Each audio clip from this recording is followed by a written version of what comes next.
This is an interview with Peter J. Riolo, Sr., 30 Main Street, Hastings-on-Hudson, New York.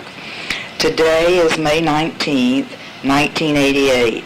The interview is for the Hastings Waterfront Oral History Project. My name is Evelyn Drewes.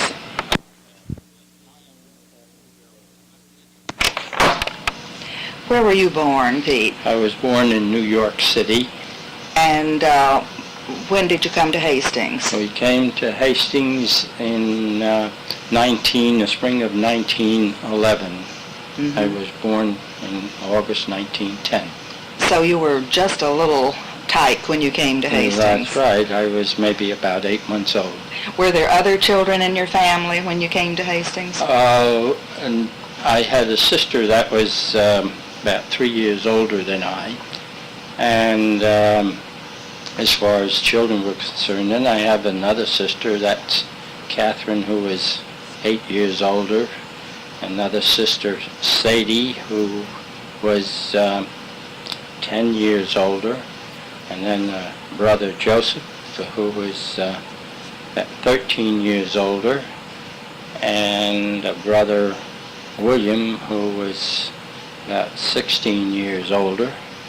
And I had a married sister who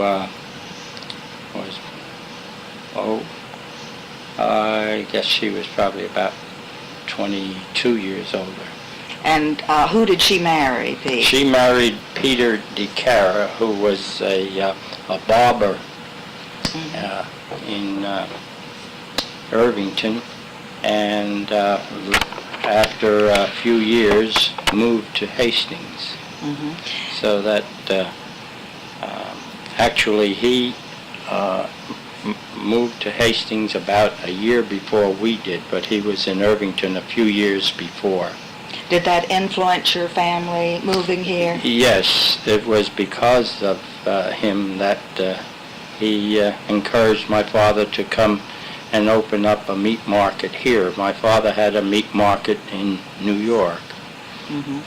And where was your father's meat market that he opened in Hastings? It was on almost the corner of Warburton and Washington Avenues, and the name of the market was the Warburton Market. Mm-hmm. Had it been in business before? No.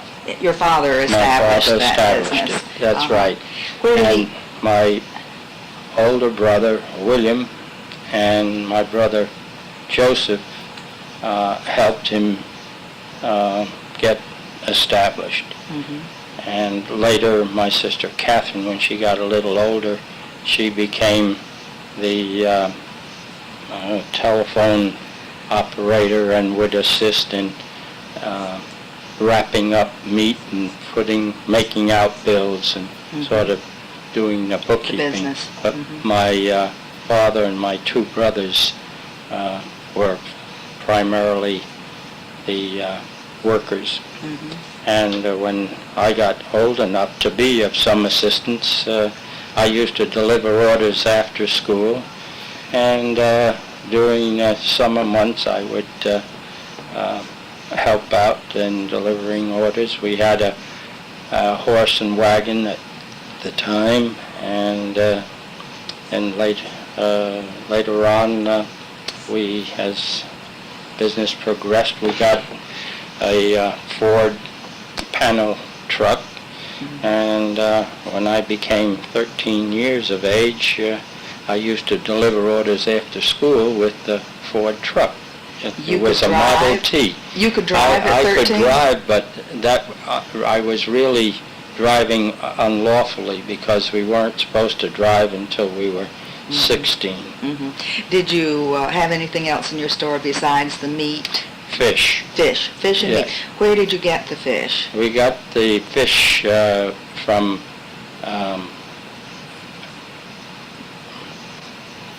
Piscicanos in Yonkers. They were wholesalers as well as retailers. Mm-hmm.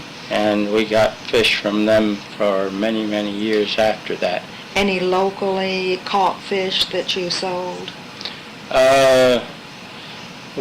No, the only local fish that was available at the time that I can recall was shad, and it was not too popular. The popular fish were fillet of sole, halibut, and salmon steaks, and the like oysters and clams and scallops. Did you have a big market for the fish? No, seafood? we, as a matter of fact, we just had fish on Friday and Saturday. We didn't sell fish the rest of the week. It was just on Friday and Saturday. But we didn't sell, we ate. And I imagine the church dictated that, eating fish on Friday. Yes, definitely. Yeah. Mm-hmm. Did you get firmly established in that habit of eating fish on Friday? Definitely. Is it hard to give that up? Well, it did seem strange when it became possible to eat fish on Friday, and it was not considered a sin. Tell me, when your father and mother came to Hastings with this big family, were you the baby? Yes. With this big family, where did they move to?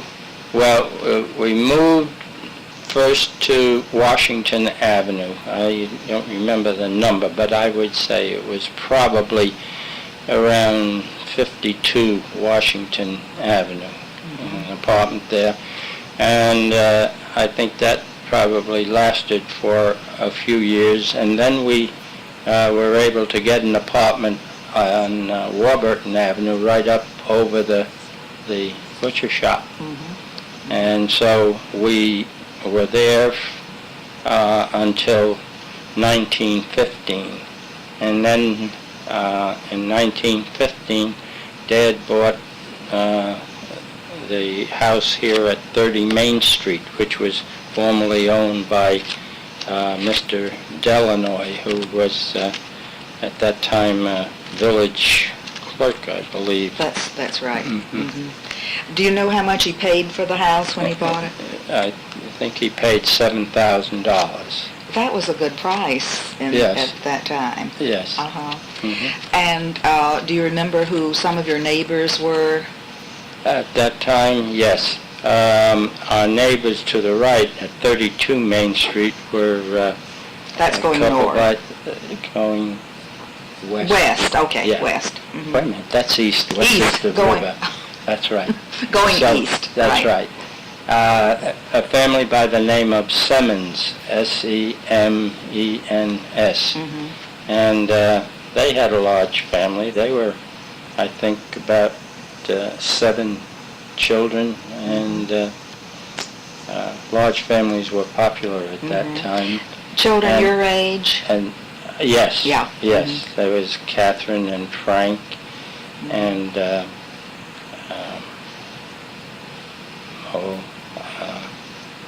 Catherine, Frank, Gwendolyn, mm-hmm. and of course there was the older children, which mm-hmm. was Mrs. Martin. Yeah. No. Going Farther up the street. Up the street, there was a family by the name of Cook, mm-hmm. and I don't remember what his first name was, but his daughter married Roost Aloisio. Mm-hmm. Mm-hmm. Yeah. And how many houses are there? I've lost count of the houses now. Now, going up this way, mm-hmm. So there was Semmens, and then there was Cook's, and then beyond that there was a candy store, and it was owned by a man by the name of Belinsky. And were there living quarters upstairs? In the candy yes. store? Mm-hmm. I don't remember now who was living. I think Belinsky's family was living up above it. I'm not sure whether Selzda lived there too. Then beyond that, there was the blacksmith shop. There was Archer had also built wagons, and as a matter of fact, my dad bought a wagon that was built by him. That he used in his business? Yeah. Uh-huh. And I don't remember the blacksmith's name, but I remember sometimes being late for school watching him shoe a horse. Uh-huh. Uh-huh. Where did you keep the horse that you used in your business? We used to keep the horse in back of Robach's. He had a barn, on Spring Street. It was a tailor shop there, and I think his name was Adam Robach. And in back of the tailor shop there, I don't know whether you ever noticed, there's a little driveway between, let's see, who's in there now? But just off of Spring Street, there's a little driveway, and in the back there was a big barn. And we used to keep our horse there, and Ferreras kept their horse there. And Abe Callahan, who was the express man, he used to keep his horse back there. Did your horse have a name? I'm sure it did, but I can't remember it. I know we used to feed it apples and sugar, but other than that, I don't remember. And going toward the river, down the street toward the river. Down the street. Well, next door to us was a family by the name of Murphy. And Gerald Murphy was about my age, I think perhaps a year or two older than I. And his father was a village clerk at one time.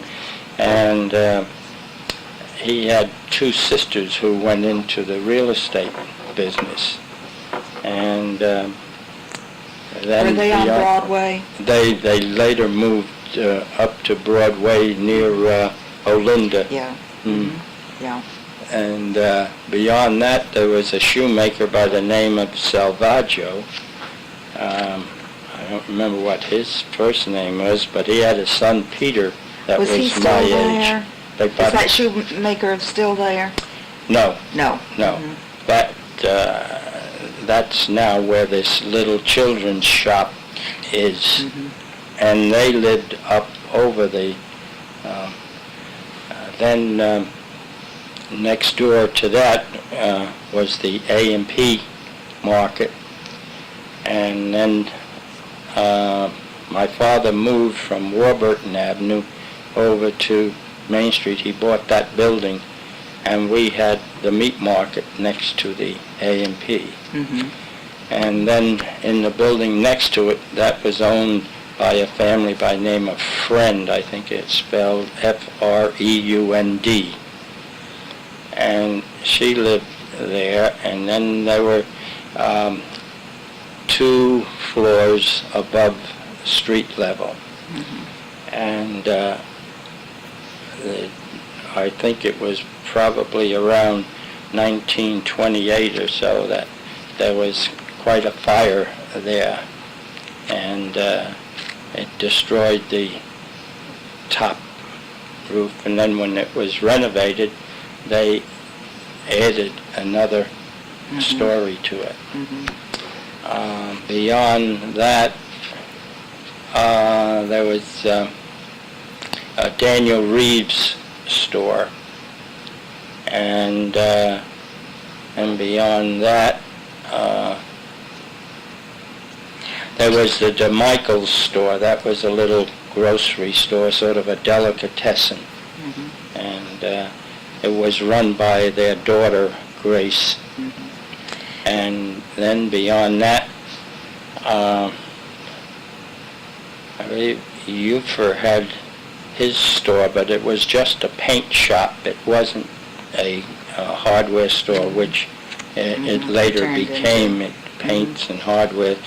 And then next door to that was a family by the name of Zebrock, and Mrs. Zebrock was a midwife. Just past that, on the corner of Warburton and Main, there was an ice cream parlor. I don't remember who the owner was at the time, but whenever we got a few pennies or a nickel, or the pennies we could buy candy with, but it needed a nickel to buy an ice cream cone. Peter, what kind of games did you play when you were a kid? We spent most of our time after school. In the summertime we would play baseball, and then towards evening time after dinner, we would go out here right opposite my office, and there was a large wall that ran from the bank, the First National Bank of Hastings East, which now is owned by Chenard Brothers, but there was a large wall there, a retaining wall, and we used to play what they call buck, how many fingers up. And the way that worked was the first man stood bent over against the wall in the position with his hands up and his head down, and another fellow behind him, he would hold on to him, and he'd have his head between your legs, and then depending on the number of fellows that came out to play, the next fellow he would, and then the other team, having the same number of boys, they would take a running and jump and land on top like you would on top of a horse, putting your hands on the rump of the horse and then try to come up as far forward as you could. And so then you might have 2 or 3 fellows. Each fellow that was down would have somebody on his back, and then the captain would say, when everyone had jumped, he'd say, buck, how many fingers up? And he'd hold up his fingers. Well, you had to guess how many fingers were up, and if you guessed it, then they got down, and you got the chance to Sounds like a dangerous game.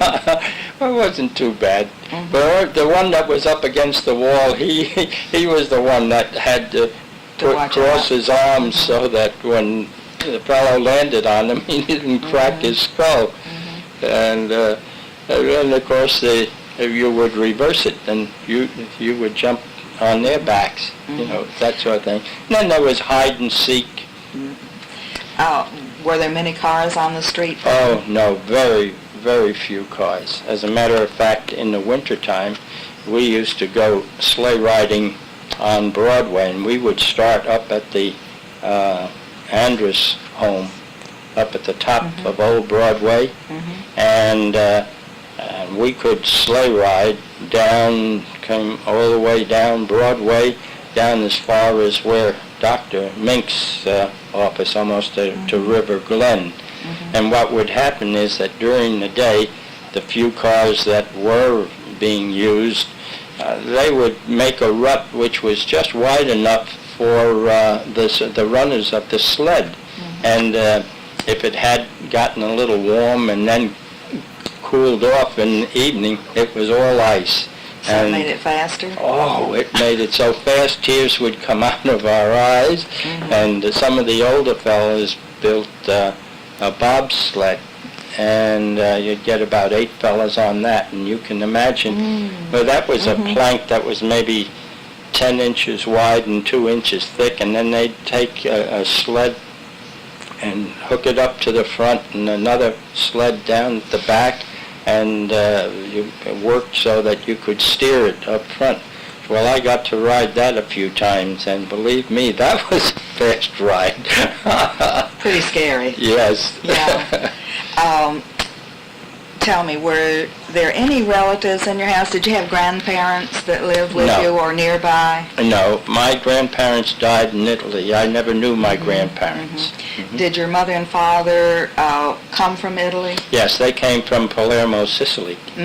Yeah. Did you make a trip back to see where they came from? Yes, I did. As a matter of fact, I made 2 trips back. I made one trip about 7 years ago, and then made another one just this year with my son Arthur and his wife, and my wife Alba. Did you find any relatives there?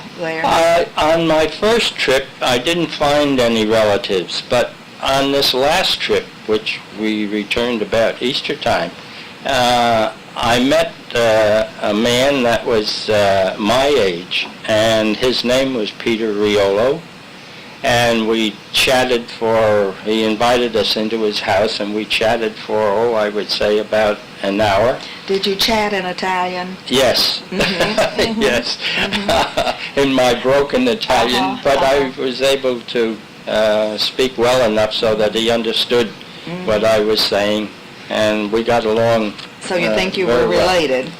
That's what we think, but he said he didn't honestly know if we were related, and as far as I knew, I had no relations there, but we tried to trace it back, but I couldn't go back any further than my dad, and I knew my granddad's name, and I knew my grandmother's name, and of course his name was Riolo, and his name was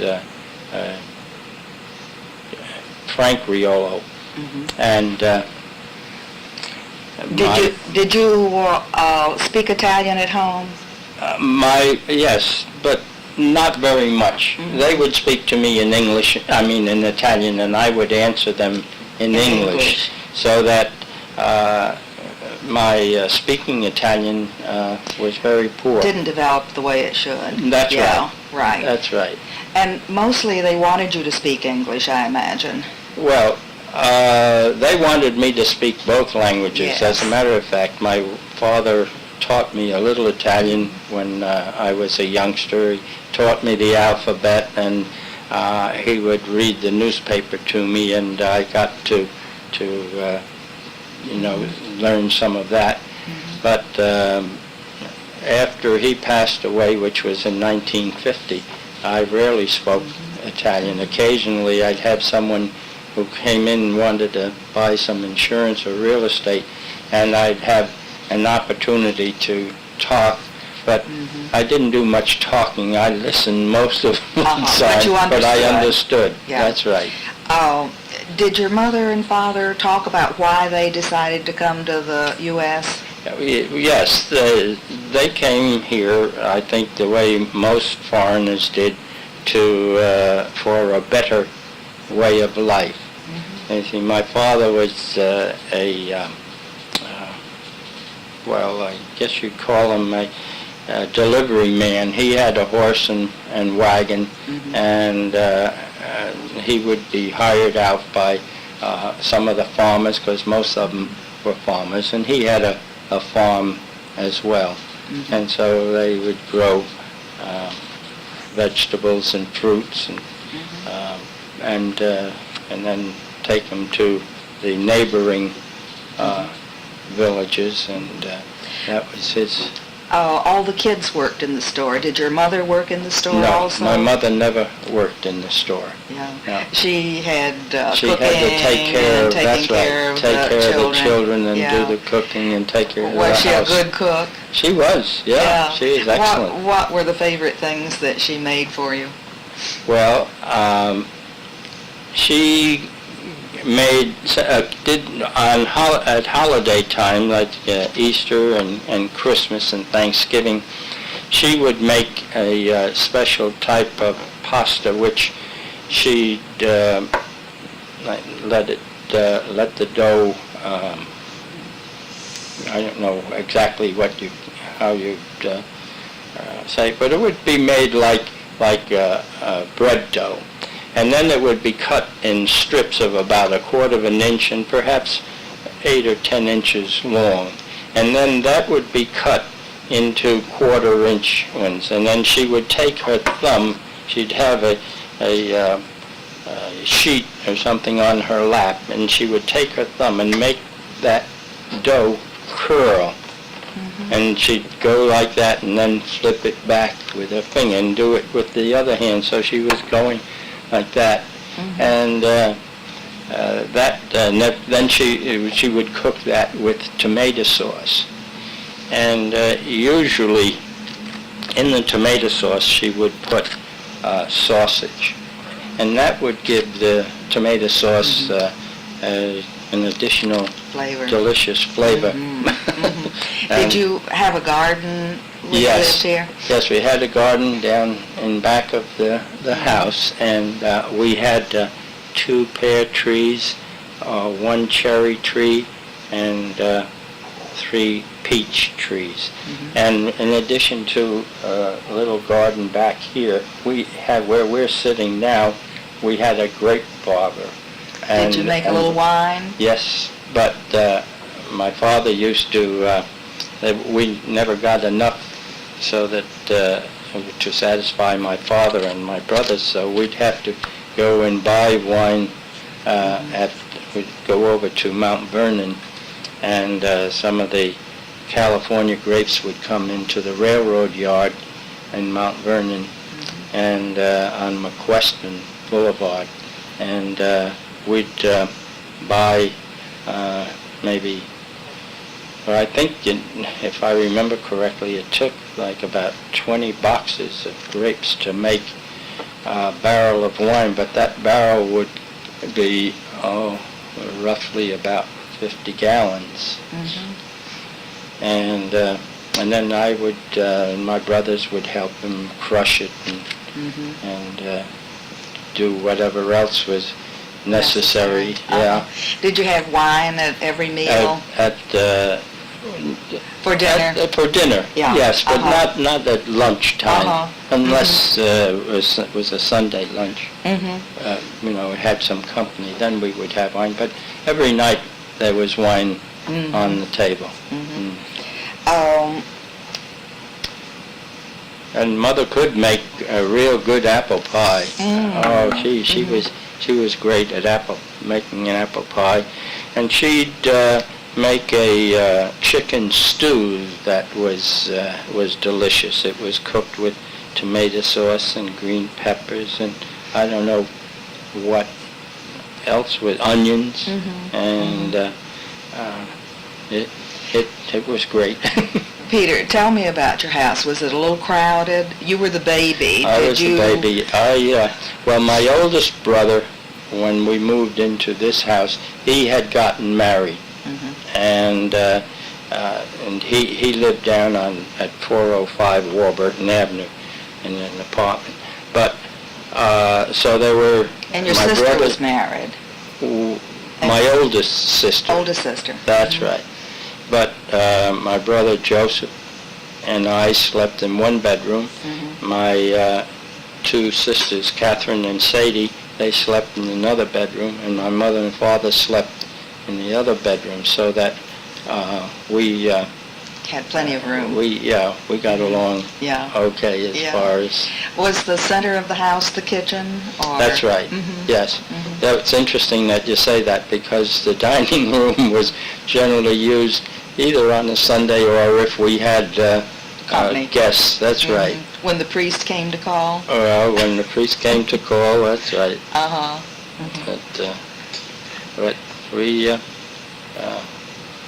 had some nice parties. Of course, our house, I had an aunt and an uncle that lived in Hastings. His name was Peter Sinatra.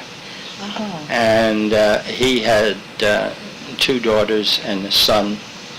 And unfortunately, he lost his son at the age of 10, and he was my age. And did they follow your family out here? Or? Yes. Yeah. Yes. Your mother's? My mother's brother. Yeah. So you But one of them still lives here. One of them married James Passanella, who lives on South Calumet. Right. Were you sick very much in those days? No.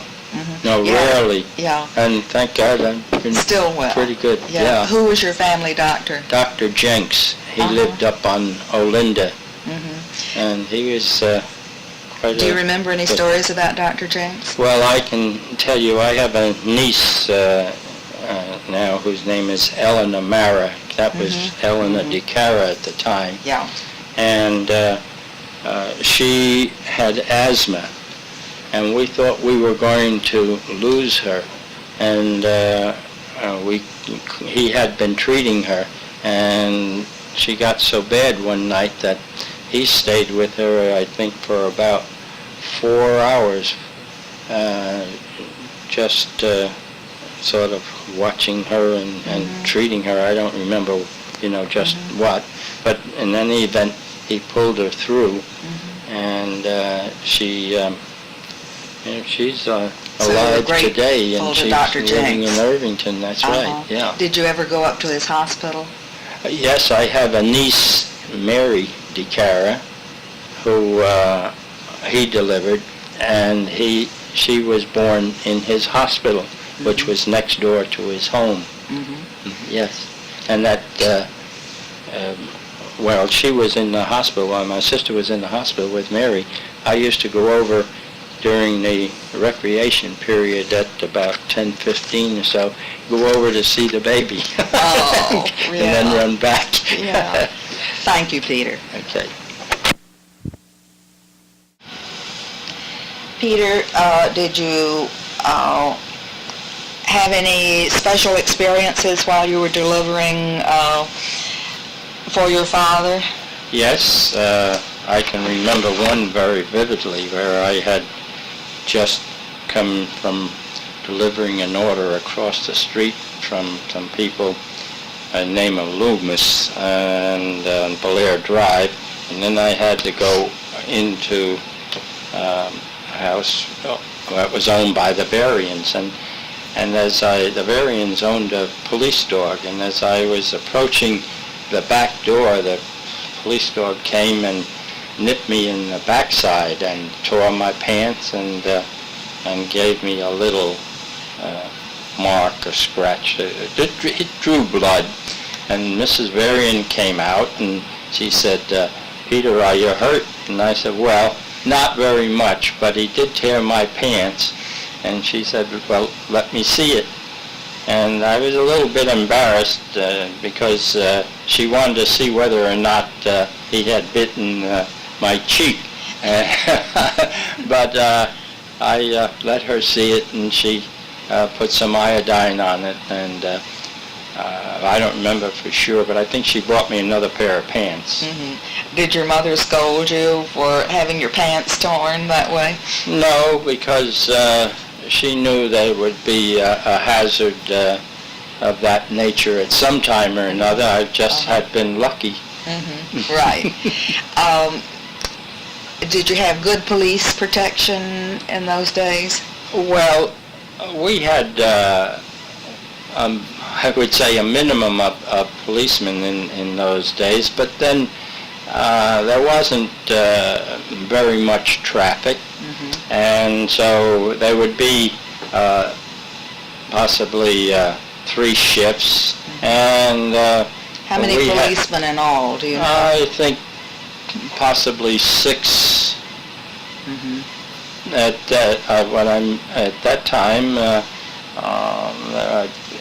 I would say about 6, and of course as time went by they kept adding on, and the police station was just up the street here where the hook and ladder is now. So do you have any special memories of Dave McQuaid?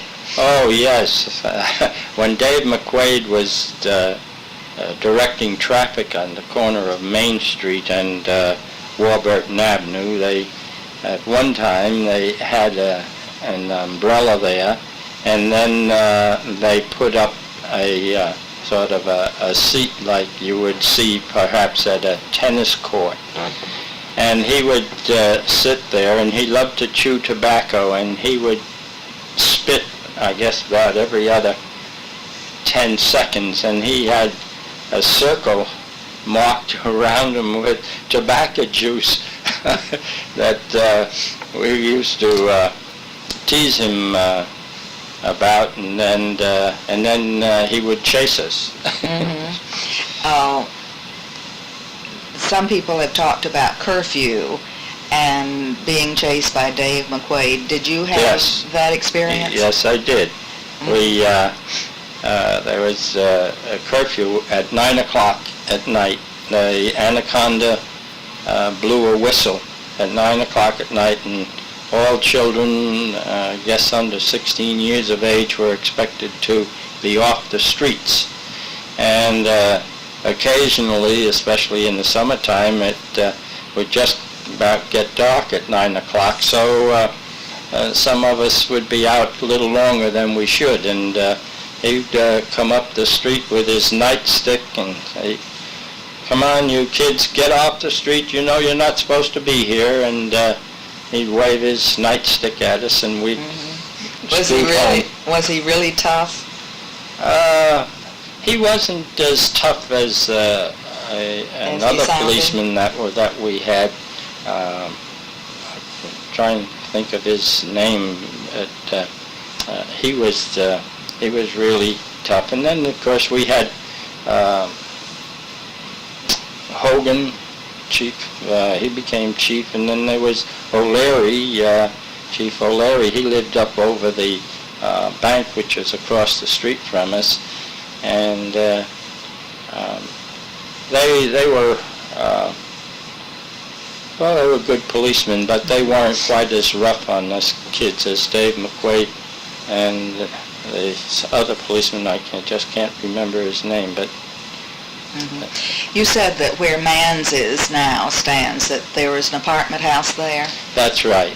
There were no stores in that building. That was built in 1910. I know that only because there's 1910 in the brick up at the top of it.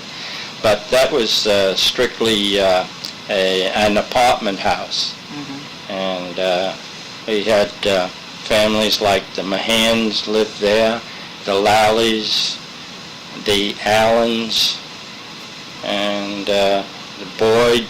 As a matter of fact, Charlie Boyd lives on Broadway there between Olinda and Washington Avenue. He's still alive, and he lived in there. And Charlie Boyd had chickens in the back of his place, and he would go back there and whistle and feed them, and the first thing you know, the chickens would fly up on his shoulders, on his arms, on his head. So that was an interesting thing. You rarely see chickens do that, but that was something. Tell me about when you started to school, Peter. Did you go to St. Matthew's? No, I had always gone to public school. I started at the elementary and graduated from the 8th grade, and then went to Hastings High School, and then from there I went to New York University School of Commerce, Accounts, and Finance.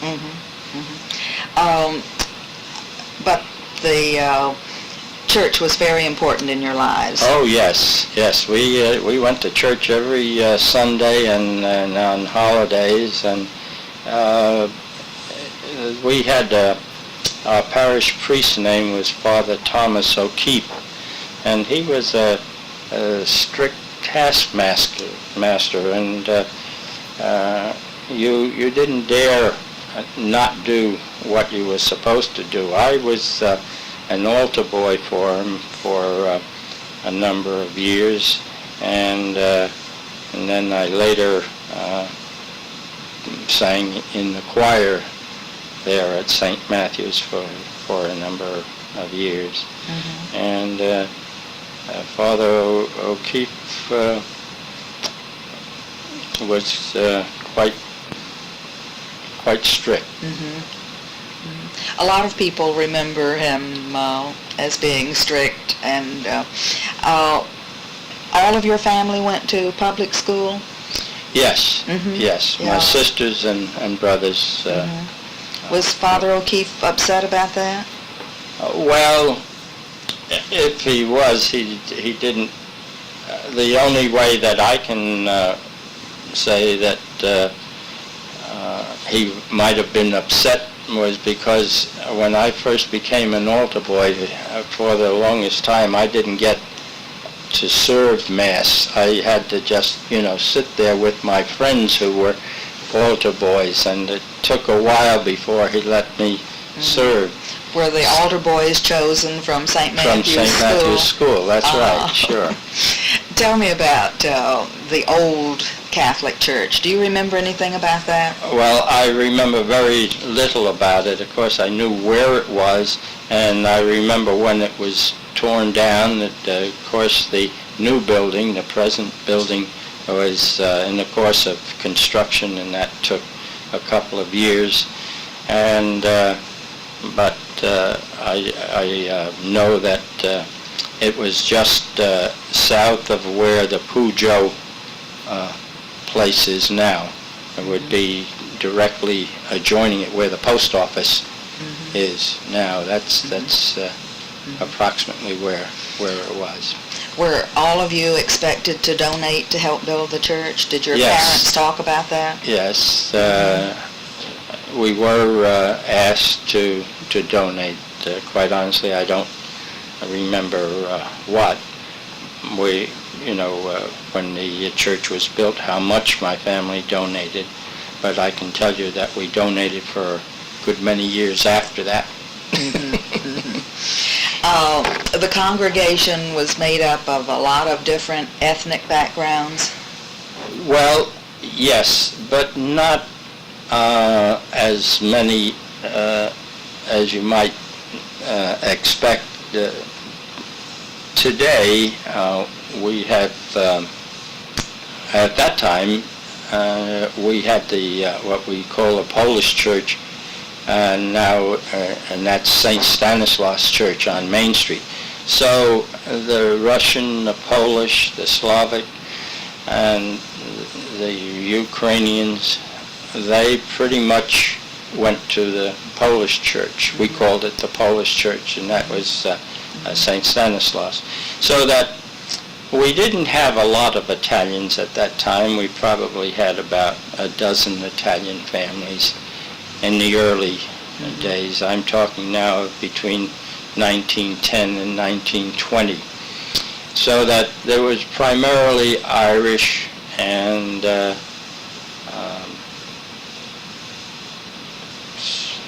some other nationalities, like some French, and there weren't too many French families either. Yeah, but then, of course, as time went on and the village grew, and so did the church. But there was a distinct separation between the Polish church and St. Matthew's. Definitely, yes. Did they ever cross over in any way? No. Do you think, was the Polish church mostly the village residents? Yes. Was there Although I say mostly the village residents, we had quite a number of Irish that lived in the village. That came to St. Matthew's. That's right. And then, as I say, there are about a dozen Italian families, and some of the other. But the people that came from Poland and from Russia and from the Ukraine and whatnot, they pretty much, they built the church. They built St. Stanislaus Church, and they took care of it. They had their own priest who said Mass in Polish and Russian, and so that they had their church, and then the other Catholics went to St. Matthew's. When you were growing up, was there a distinct difference in the village and the manor and? Yes. Yeah. Yes, there was, and there was always a conflict there between the village boys and boys that lived in Riverview Manor. That the village boys always accused the manor boys of being snooty and and unsociable. What do you think made them snooty? Well, I think that because of the fact that their families had more money and lived in larger homes and more or less in homes, whereas in the village they lived in apartments. And their parents worked at the factory, at the American Brass Company and the Zinza Chemical Company and the Hastings Pavement Company, whereas the boys from Riverview Manor, their fathers were probably either lawyers or doctors or accountants. Or some kind of professional. That's right. And they commuted into New York. Was there any time that they came together? Did sports bring them together, or any social events that brought the two sections of town together? I don't recall that, of course, in high school, when we were in high school, some of the boys in the village were on the baseball team and the basketball team, whatnot. But socially, I don't recall that, they ever got together. But there may have been rare instances, but I don't remember it. Yeah. When you were growing up, was there a problem with drinking or?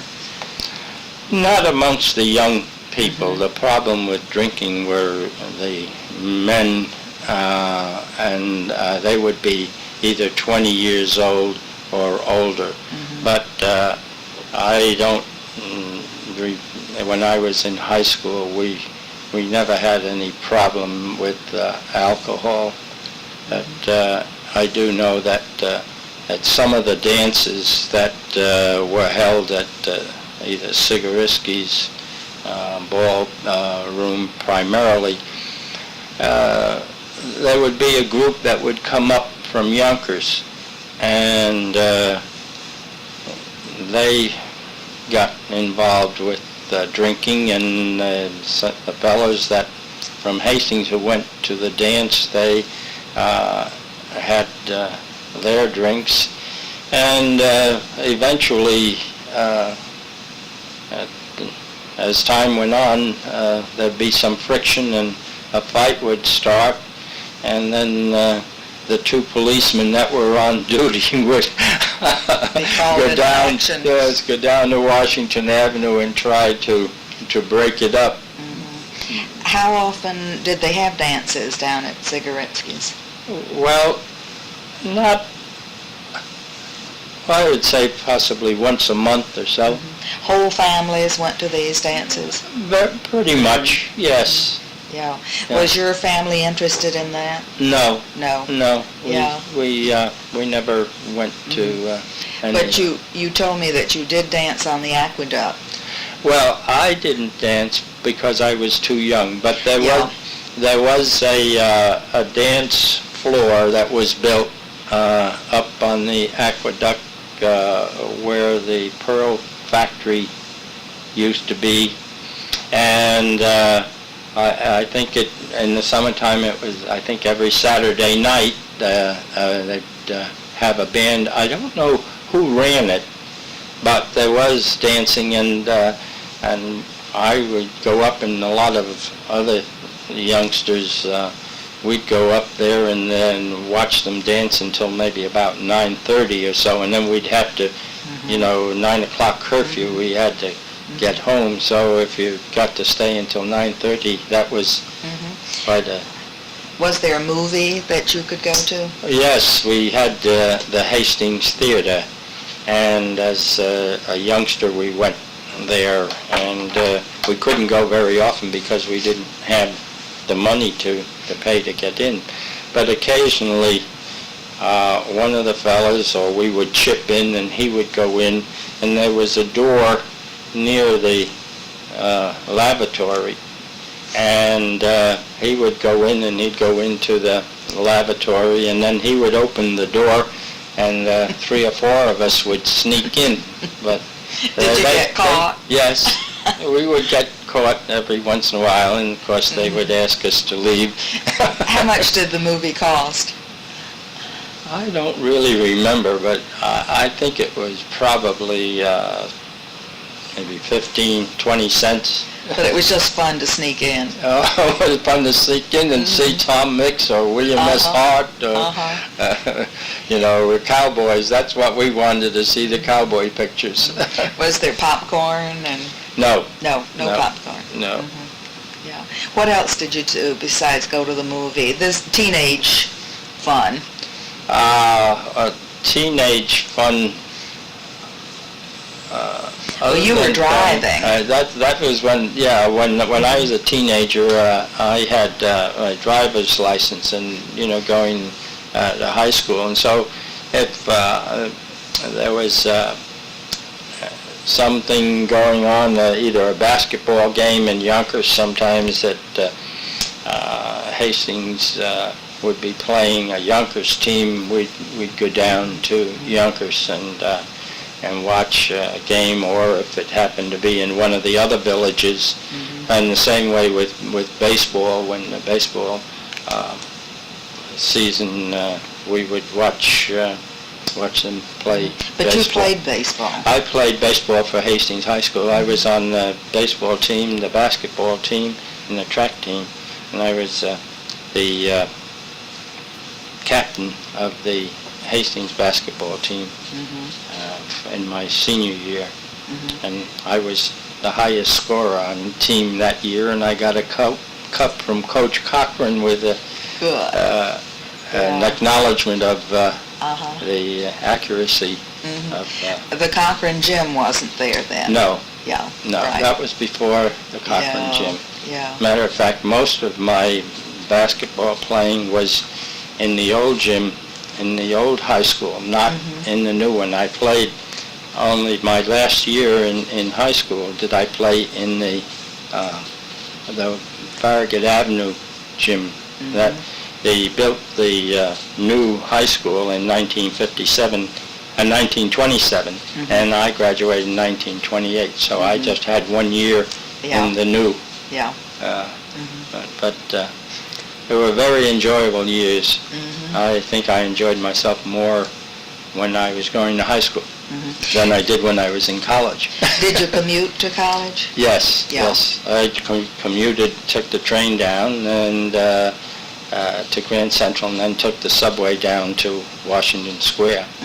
And at that time, the train fare was $5, and they punch your ticket, and it was a student's ticket. Yeah.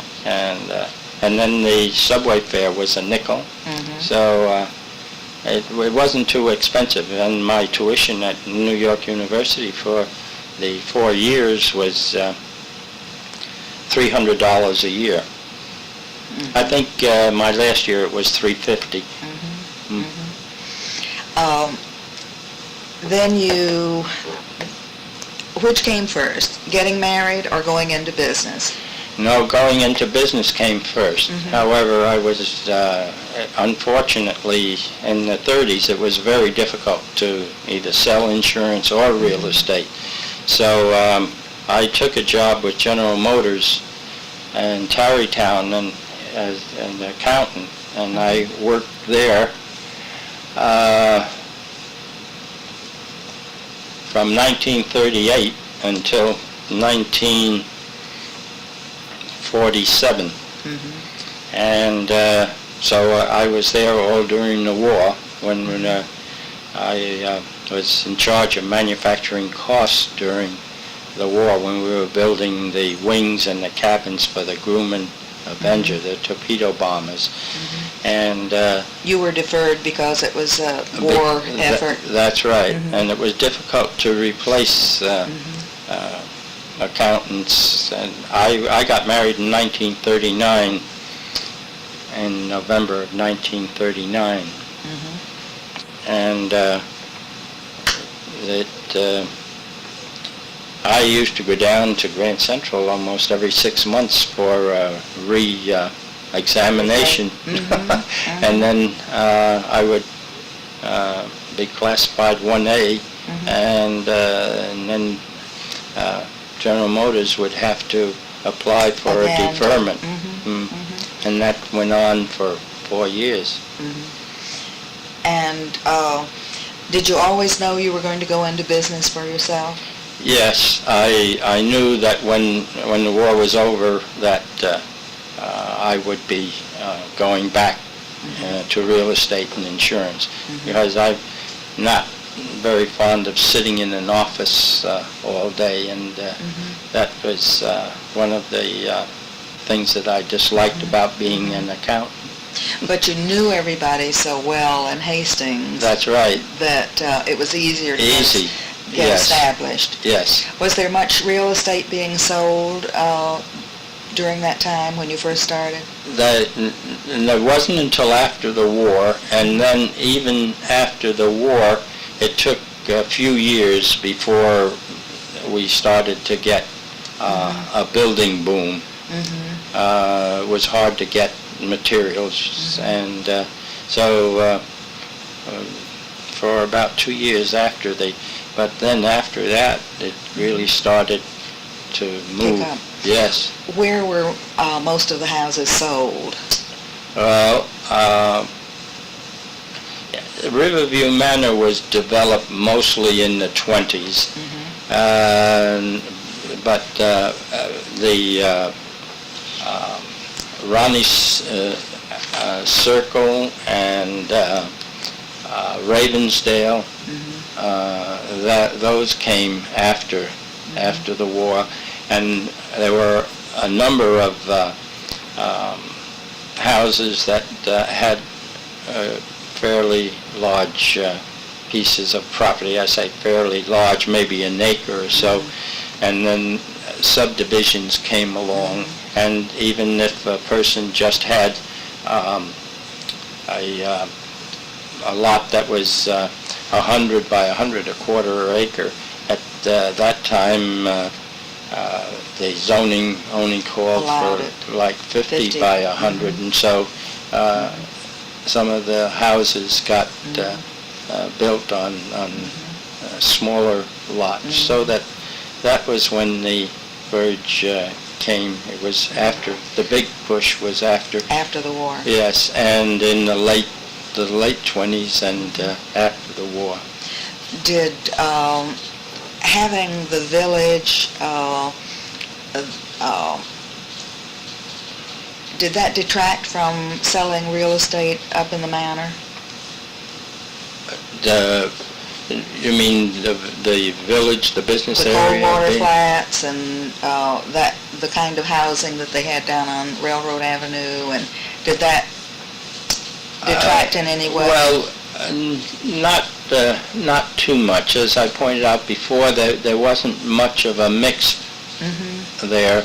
Hudson Heights was primarily developed before the war, and even between the Hudson Heights and Riverview Manor, there seemed to be a division, but there wasn't that strong a division between, let's say, the village and Hudson Heights as there was the village and Riverview Manor. And Frazier sold off his land. Yes, that was a big development. Shadow Lawn, that's right. Yes, I remember that, and that was interesting because that seemed to be the time when Tudors were in vogue, and most of the houses, if not all of them, at that time were Tudors. In the new development, though, they were a different type of house? Yes. Then the split levels and the ranches came in, and these that was after the war. Can you remember some of the starting prices on the houses up off of High Street, for example? Well, in Shadow Lawn, in Shadow Lawn, some of the prices of houses ran. I'm talking about after the war now. Ran, I would say, around 35,000. And before the war, it had been less?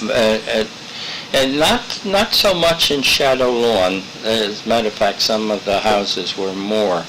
But in some of the other areas, they were less than they were.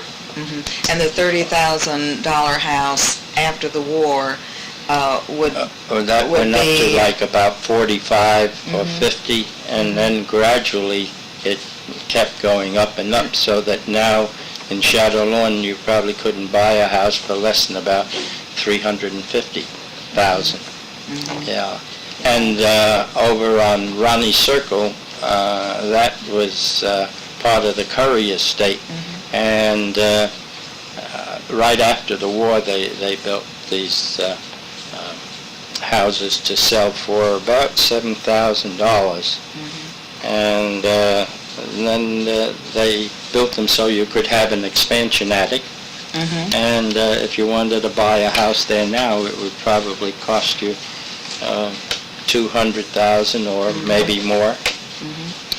Now, you got married in 1939. That's right. And where did you get married, Peter? We got married in Brooklyn because my wife Lived in Brooklyn. lived in Brooklyn. Yeah. And Alba Localio. That's right. And she has relatives here also. That's right. Yes, she has nieces and nephews here, and a brother. And both of your sons have gone into business with you. That's right. Did yes. you twist their arms? No, I knew that Peter would probably come to work with me after he graduated from the University of Hartford, because he showed some interest. But Arthur didn't show any interest after he got graduated from college, and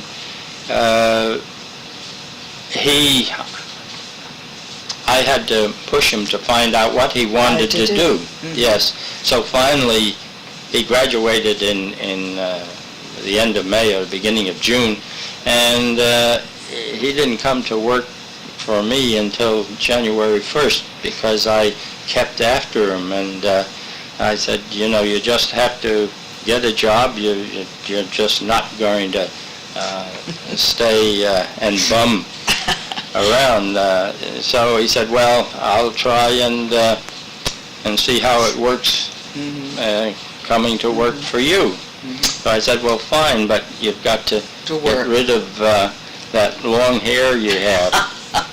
And that